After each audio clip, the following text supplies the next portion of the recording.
Tom Jones wasn't just a singer, he was a force of nature. The Welsh powerhouse with a velvet voice turned songs like It's Not Unusual and Delilah into timeless anthems, electrifying audiences from London to Las Vegas. For decades, he defined charisma, commanding stages with unmatched energy and style. But behind the glitz, the fame, and the endless applause, lived a man marked by struggle, scandal, and a love story that refused to break even under the heaviest storms. Now, as the curtain falls on his extraordinary life, one question remains: what truly happened in Tom Jones's final chapter? Tom Jones was born Thomas John Woodward on June 7, 1940, in a modest home at 57, Kingsland Terrace in Treforest, Wales. His father worked the brutal life of a coal miner, while his mother, Frida, kept the household together. The family's roots carried both Welsh grit and English resilience, a blend that would shape the identity of the boy destined to become a legend. Life in Wales was never glamorous, but it was honest, built on hard work, tight communities, and survival. From the very beginning, Tom stood apart. He wasn't the top student, nor was he a star athlete, but when he opened his mouth to sing, everything changed.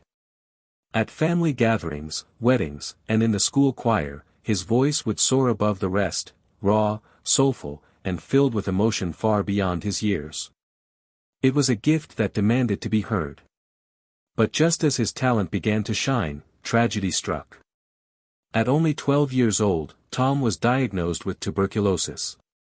For nearly 2 years, he was confined to his bedroom, fighting an illness that threatened to steal not only his childhood but his future.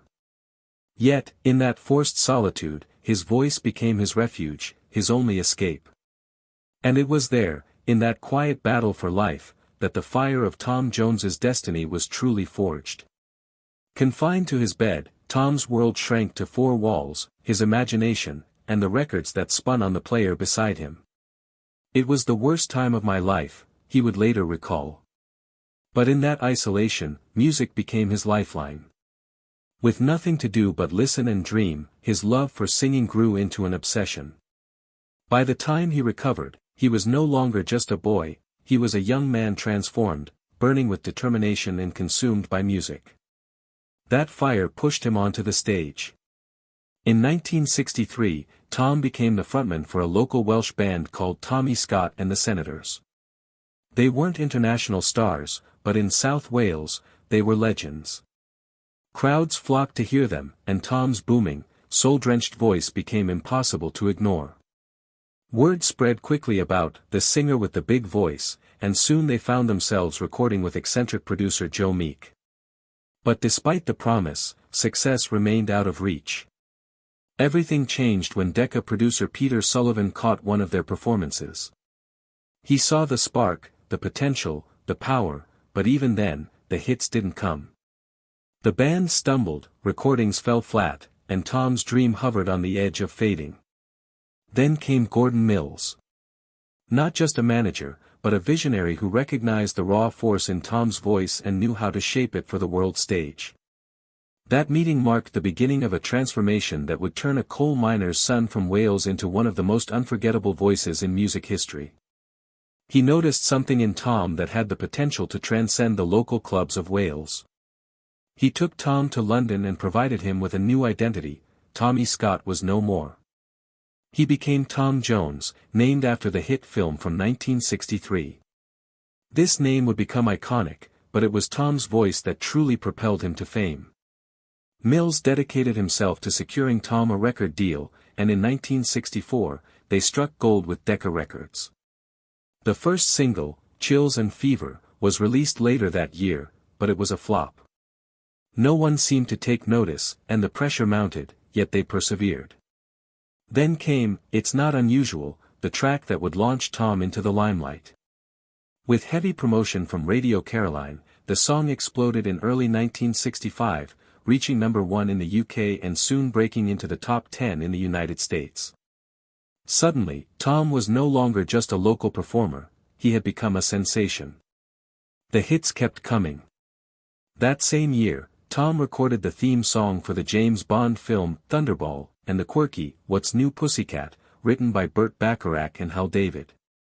Initially, Tom was uncertain about singing such an eccentric song. "When I first heard it, I thought, what the bloody hell do they want me to sing this for?" But Bacharach persuaded him, and when Tom delivered that unforgettable chorus, it turned into yet another classic hit. By 1966, Tom Jones was a household name, his powerful baritone voice resonating everywhere. He even won a Grammy for Best New Artist that year. However, just as quickly as he had risen, the tides of fame began to shift. The British invasion was in full swing, and Tom's popularity started to wane slightly. It wasn't that his voice had lost its edge, rather, the music landscape was evolving. Tom needed a new direction. That's when Gordon Mills stepped in once more. Mills had a strategy. He transformed Tom's image from a wild rock and roll singer to a crooner, someone who could connect with a wider audience. The change proved effective, as Tom began to record more mature material, blending his soulful voice with ballads and love songs, and it wasn't long before. During the ensuing years, he regained his dominance. In the UK, Tom's hit songs, such as "I'm Coming Home," "I'll Never Fall in Love Again," and "Delilah," became anthems. Delilah soared to the second position on the charts, and it became one of his career's most recognizable tunes. In 1967, Tom's strong, emotive voice made every song stand out as a superstar. Tom Jones entered the glittering realm of Las Vegas for the first time. His career took a significant turn when he performed for the first time at the Flamingo.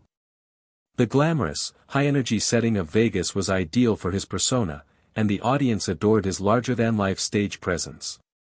His performances quickly became legendary.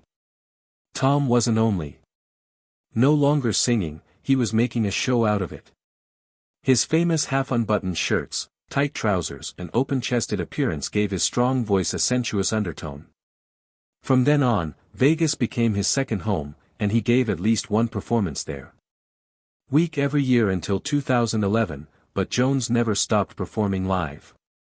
From 1969 to 1971, he became well-known thanks to his own television variety program, which was broadcast in the US and the UK and was valued at an incredible $9 million at the time. The show featured duets, comedic skits and Jones's trademark charm, which helped him stay in the spotlight as he released song after hit, and the audience couldn't get enough of him, especially for a Welsh youngster who had dreamed of merely being heard. And he was nominated for a Golden Globe for the series. However, Tom's fame started to decline in the middle of the 1970s. The songs that had previously topped the charts didn't seem to be as successful, and the Jones, who was always a warrior, went to country music as the music industry changed, and his move paid off in 1976. "You'll Stay Until Tomorrow," singles say, rose to the top of the US country charts, demonstrating that Jones's skill was not restricted to any one genre and that he could always recreate it oneself when needed, and this flexibility sustained his career at the same time. Tom also attempted acting, although his initial film debut in Yaka Wald didn't work out because of financial difficulties. In the 1979 television film Pleasure Cove, he finally made his acting debut. This showed a different side of Tom Jones, the slick, suave con artist. When his longtime manager and friend Gordon Mills died of cancer in 1986, Jones suffered a catastrophic blow to his life. The role he played had people talking. Mills had molded his career, led him through highs and lows, and was mostly in charge of the Tom Jones that the world knew after his passing. Tom's son Mark succeeded him as manager, and the two of them established a new dynamic team, and Tom's career quickly resumed its upward trajectory in 1987. Jones returned to the charts in the UK with A Boy From Nowhere, which came in at number 2. He recorded a rendition of Prince's Kiss with the electronic group Art of Noise the next year, which was another smash. This was a significant occasion for Jones produced something new and interesting with the song's contemporary groovy vibe and his iconic strong voice. The song rose in the charts in the US and the UK, and the music video was a success on MTV. By the 1990s, Jones had made a significant return and was viewed favorably by younger people. After his career completely took off, Tom was awarded a star on the Hollywood Walk of Fame and worked with no one else. In addition to Van Morrison, he performed in front of thousands of fans at the Glastonbury Festival in the UK. In order to demonstrate his continued cultural relevance, Jones even made appearances in well-known comedies like The Simpsons and The Fresh Prince of Bel-Air, reminding everyone why he was still a force to be reckoned with. Maintained the momentum by releasing his 1999 album Reload, which included cover duets with Robbie Williams and other musicians. It became one of Cardigan's and Portis's most popular albums, selling over 4 million copies and reaching the top of the UK charts. The Bomb of Single Sex became one of Jones's most well-known songs due to its lively energy and enormous success, but Tom wasn't all fun and games as the new millennium dawned. He was recognized for his services to music with a. He performed for U.S. President Bill Clinton at the Millennium festivities in Washington, D.C., winning the Brit Award for Best British Male, demonstrating that his appeal went well beyond the UK and that he was always eager to push the envelope. Created a brand new album. With the assistance of Haitian-American rapper Lef Jean, Mr. Jones made a change from his typical fashion, but once more, Tom demonstrated that he was never scared to try new things. In 2006, Jones was needed by Queen Elizabeth II, which was the pinnacle of success for the boy from Treforest, Wales, who had sold more than 100 million albums and created innumerable memorable moments as he approached his 70s. Sir Tom Jones had formally established himself as a living legend. Instead of slowing down, Tom joined the popular talent show as a coach. Voice UK. He became a popular favorite by teaching up-and-coming performers and giving his extensive expertise, charm, and wisdom. And he continued to appear on the show for a number more seasons. In 2010, he released an album called Praise and Blame, which featured gospel and blues songs that demonstrated the unadulterated power of his voice. The album was well received by critics and peaked at number 2 on the UK charts, demonstrating that Tom could still produce something fresh and captivating after all these years. His subsequent albums, such as Spirit in the Room and Long Lost Suit, further demonstrated the breadth and depth of his skill.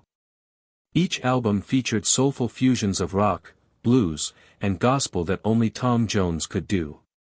Could manage the releases in tandem with his autobiography, Over the Top and Back, in which he candidly and humorously recounted the highs and lows of his career.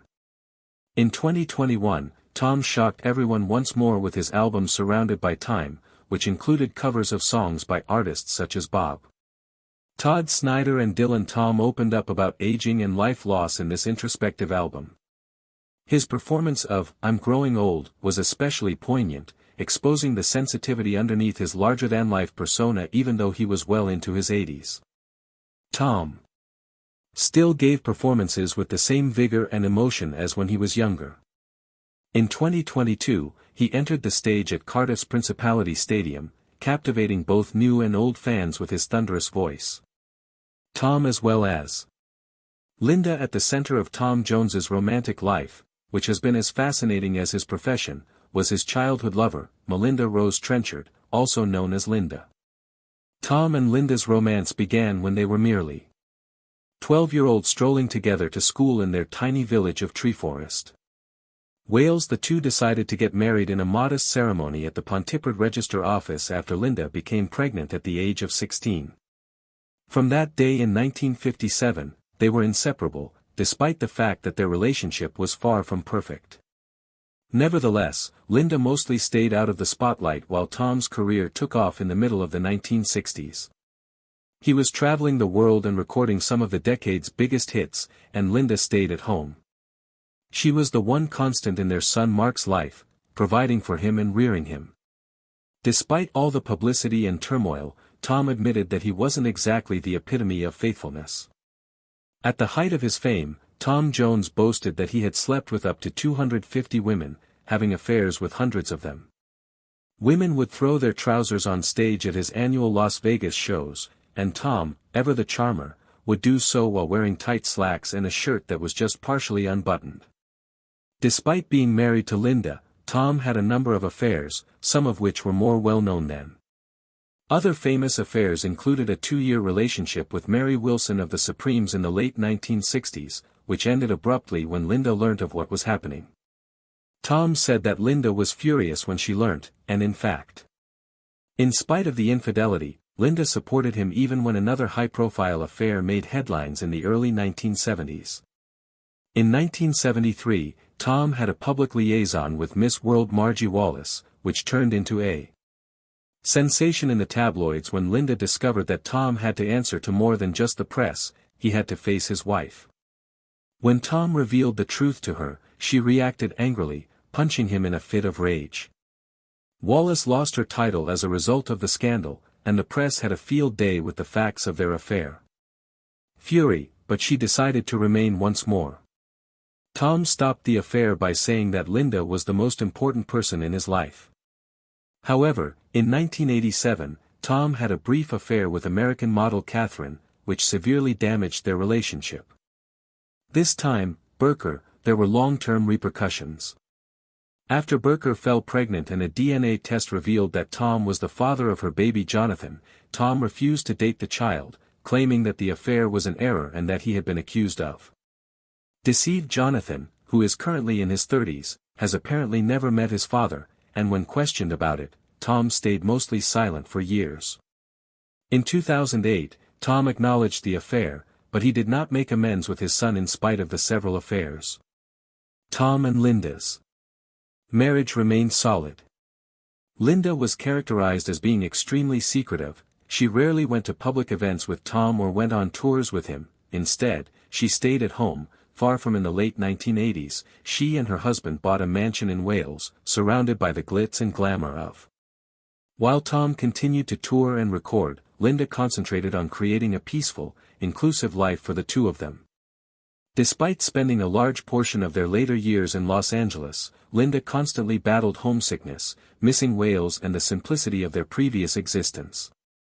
Music. Although Linda grew increasingly withdrawn and frequently refused to accompany him on trips, their emotional connection persisted at times despite their physical separation.